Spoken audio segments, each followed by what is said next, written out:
श्री शिवजयंती उत्सव मंडळ मंगाई देवस्थान पाटील गल्ली वडगाव बेळगाव सहर्ष सादर करीत आहोत सहर्ष सादर करीत आहोत रोहिदा कोढाणा साखर पुरंदरी आले स्वराज्य करावं येऊ लागलं आणि आदिलशाही खोलली हा शिवा पहाड का चोहा याचा बंदोबस्त करावा फतेह खान चालून आला त्याला राजाच्या बंदर सेनेने पुरंदरच्या कायदेशीर चांगला चेचला इथं स्वराज्यासाठी पहिला वीर कामी आला बाजी पासलकर या रक्ताच्या अभिषेकानं स्वतंत्र देवी प्रसन्न झाली आणि आदिलशाही पुन्हा खवळली शहाजीचा मामुली किल्ला शहाजीचा मामुली किल्ला करतो असा किल्ला एक एक किल्ला चिंतका लागे दिवाला चिंतका लागे दिवाला फुडले दिवानी सल्तनती को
महाराष्ट्रात येताच अफजल खानानं साऱ्या वतनदार शागिर्दारांना पत्र पाठवून आपल्या पायाशी बोलवून घेतलं. तुकड्यासाठी लाचार वतनदार स्वराज्याशी बेईमान होऊ लागले. या अफजल खानाच्या वादळापुढे शिवाजी टिकणार नाही. मग आपण खानाशी वैर कशाला घ्यायचं? आपण आपली वतन टिकवून राहायचं. आणि याच कर्तृतीनं राजे चिंताग्रस्त आहे. राजे, स्वराच्या भोवतीचा फास आवडला जातोय म्हणून अस्वस्थ आहात. काय करावं हो साहेब, हा अफजल खान तर रोज नवनवे डाव टाकतोय. 12 मावळ्यातल्या साऱ्या वतनदारांना झाडून फरमाना धाडली आहेत त्यानं. आज घडीला बरेच वतनदार खानाच्या दावणीला आहेत. अहो साहेब, रायरेश्वरी आमच्या सोबत शपथ घेणारा उतरवळीचा खंडोजी खोपडा तो देखील आज त्या खानाच्या बोटात आहे. पण त्यांची एवढी तमा कशासाठी राजे? वतनदार म्हणजे रयत नव्हे. आणि आज सर्वसामान्य रयत तरी आपल्या बाजूने आहे. होय, पण किती काळ राहील ती आपल्या बाजूला? यांच्या पाठीची धेडी सोडून निघाली तर मान झुकेलच ना यांची. डाव हातातून सुटत चाललाय म्हणून हताश होताय का? नाही आहो साहेब, नाही, आम्ही हताश झालो नाही. उलट या वतनदारांना कसा चाप लावता येईल याचाच विचार करतोय. यांची वतन खालसा केल्याशिवाय गत्यंतर नाही. राजे, होय, राज, कान्होजी जे दे आपल्या 5 पोरांसहित आले ती भेटीला. कान्होजी? आणि अशा अवेळी? नाही हो साहेब, हवेही नाही, अगदी योग्य समयी पावलेत कान्होजी. पाठवून द्या त्यांना.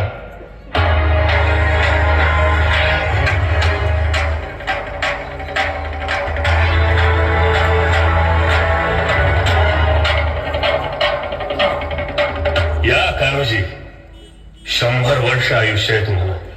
100वर 5 आणखी त्या 12. स्वराज्याच्या सेवेसाठी ते बी कमीच पडत्याला बघा. अचानक येणं केलं. वय तसाच अवघड मुकाबला आलाय. अफजल खानानं फरमान धाडले, लय दमदाटी केली, खानदानाचं नामनुशन मिटवून टाकेल म्हणतोय. असं मग घाबरायलाच पाहिजे कान्होजी. खानदानाचे दिवे तर तेवढ ठेवलेच पाहिजेत. तुमचे शेजारी खंडोजी खोपडे उतरवळीकर गेले सुद्धा त्या अफजल खानाकडे. आपण हे जावं. तुमच्या जीवावर खानदानावर संकट बेतलं आहे.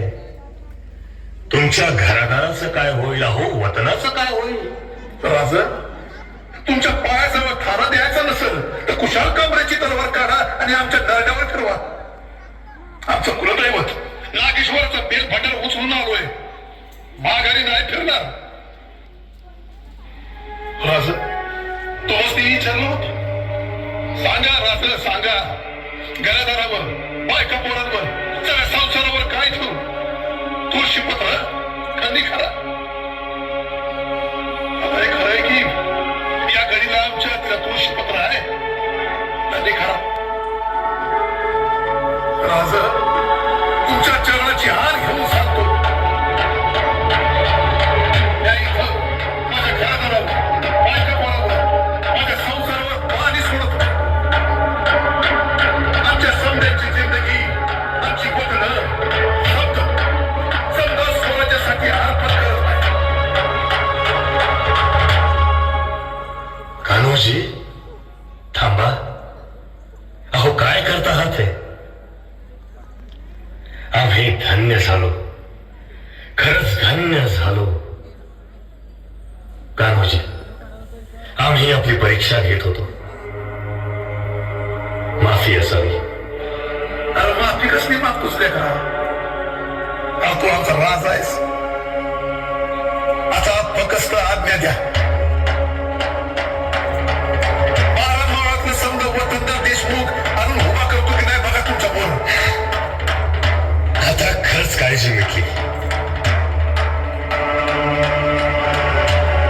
पत्नावर पाणी सोडून कान्होजीसारख्या निष्ठावंत मावळ्यांनी हे दाखवून दिलं की या मातीसाठी जीवाची फुलं उधळणारे आम्ही. अरे या वतनाचं काय कौतिक! आणि कान्होजींनी 12 मावळातले वतनदार राजांच्या समोर आणून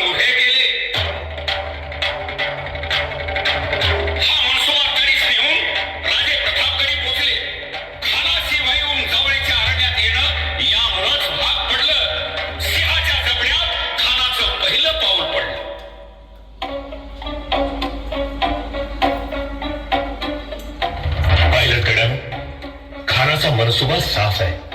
आमच्याशी सुलूक करणं नाही, आम्हाला नेस्तनाबूत करणं हाच त्याचा इरादा. पण एवढं सोपं नाही भरावते. बघू कोणाची माय मिळाली आमचा नाश्तावा कराया. महाराज, आपल्या पायाची आण जितका गाडूया अब्दुल्याला. तेच करायचंय आपल्याला संभाजीरावजी. आई भवानीची शपथ, या महिषासुराच्या रक्ताचा अभिषेक तिच्या पायावर घातल्याशिवाय तिचं भग्न हृदय शांत होणार नाही. महाराज, आता मोडली जोखीम सांगा. तुम्हा सर्वांना दिलेल्या जबाबदाऱ्या तुम्ही व्यवस्थित पार पाडा.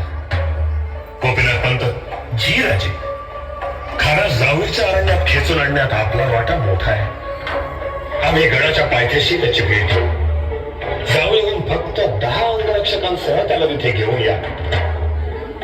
खानाची संपूर्ण फौज जावळीच्या अरण्यातच थांबेल. आम्हीही इथून 10 अंगरक्षकांसह खानास भेटू. संभाजीरावजी, जी महाराज. खानाचे अंगी 12 रेड्यांचा बळ म्हणे.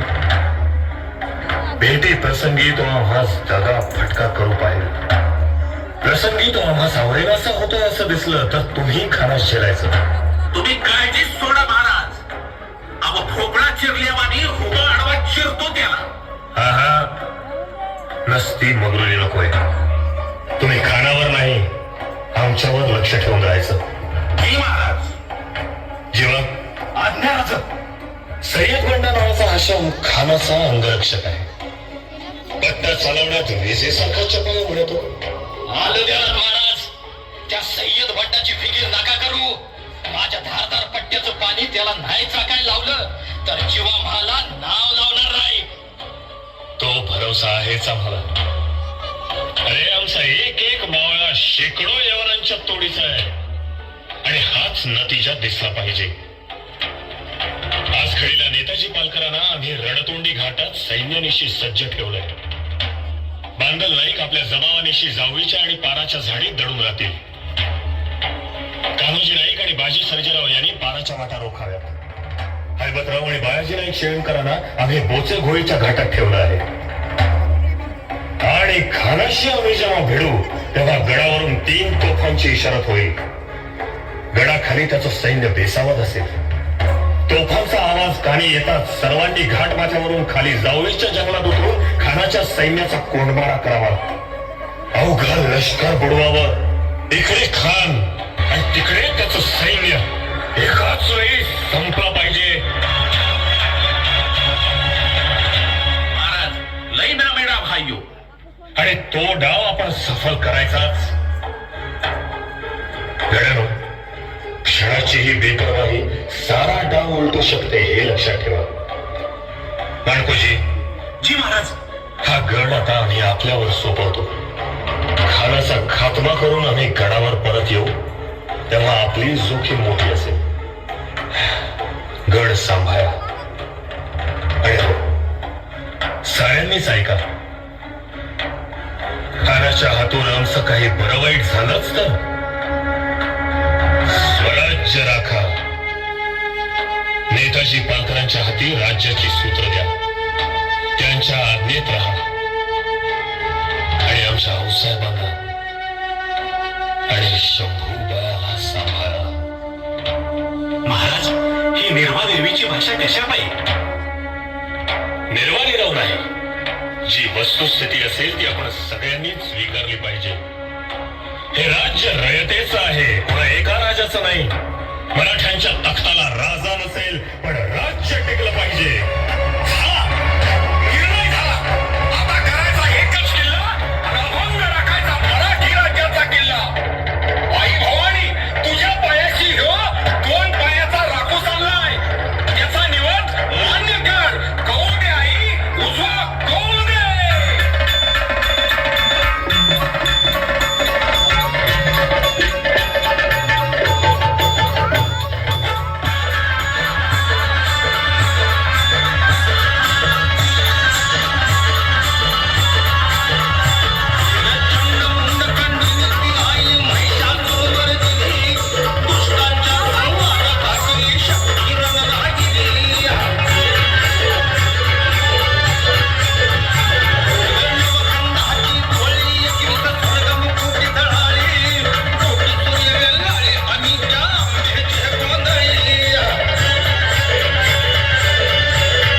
हुजूर? शहाजी जैसे मामूली सरदार का ये बिल्ला, और इसकी हैसियत तो देखो। कहां से इसने ये असबाब पैदा किया? मलाही हीच शंका सतावते हुजूर. शाही सल्तनतीची चाकरी करण्यात ज्या फर्जंद शहाजी राजांची हयात गेली, त्यांच्या बंडखोर पुत्राने इतका शाही रुबाब फिरवावा? कदाचित हा शिवा आदिलशाहीची बरोबरी करू पाहतो, की आदिलशाहीलाही भारी पडेल. सच कहा, बिल्कुल सच कहा. इतनी कीमती बिछायत तो हमारे शाह आलम को भी नसीब नहीं. इंशाअल्लाह. म्हणूनच हुजूर, ज्याची जागा त्याला दाखवावी, बोजड झोळी फाटल्या विना राहत नाही, हे शिवाजीने हे समजून घ्यायला हवे. झोली? हाँ, झोली. हमारे फेंके हुए टुकड़ों पर पले हो तुम, ये भूलो मत. बेशक हुजूर, हा सारा अलीजानच्या खिदमतीसाठीच पेश केलेला आहे बोज. पादशाहीची दौलत पादशाहीकडेच जाईल. पर तू, ये सिवा अब तक क्यों नहीं आया? धीर धरावा हुजूर, राजे वेळेचे पक्के आहे. ठरलेल्या वेळी नक्की येते.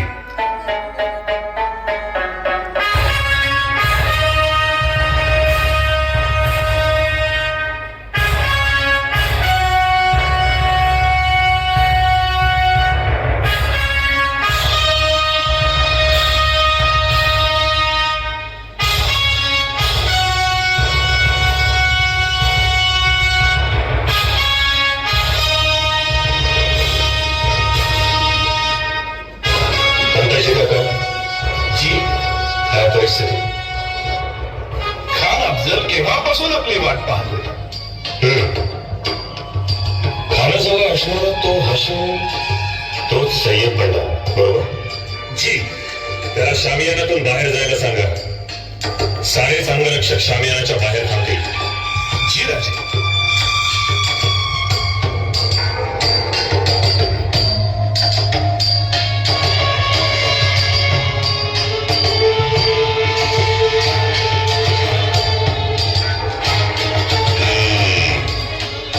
डरता है सिवा.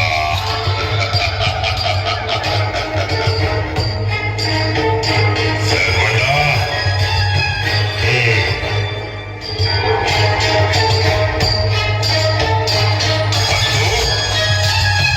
अब लाओ तुम्हारे सिवा को.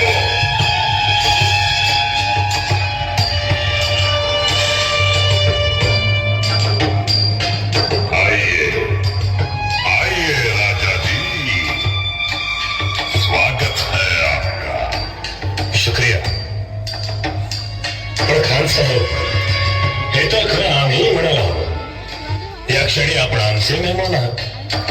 लेकिन आपको मेहमान बनाकर हम बीजापुर ले जाने वाले हैं. हमारे शाह आलम की भी बड़ी तमन्ना है आपसे मिलने की. असं इतका काय पराक्रम केलाय आम्ही? आणि आपल्या समोर तर आम्ही नाचीज शख्स आहोत. अपनी हिम्मत बहादुरी की शेखी बताते हो, तो फिर बेअदब से बुरी राह पर क्यों चलते हो? खैर, छोड़ दो. अपनी सारी शेखी छोड़कर हमारे वातक बन जाओ. अपने सारे किले हमारे काबू में दे दो. हम तुम्हें हजरत ताला से जागीर इनायत करेंगे. शुक्रिया. आपने तो हमारी रातों की नींद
विष लावलं होतं. मग हा आता काही पणा कशासाठी? चुकलं राजे, माफी असं. सगळा एक क्षणभर तू दिसला नाहीस तर आमचा खारा उडाला. आपण सक्त ताकीद दिली होती की फक्त आमच्यावर ध्यान द्यायचं. आपण आमच्या सोबत असतात तर ही कृष्णाची जी व्याध अशी अनावर झाली नसती. असो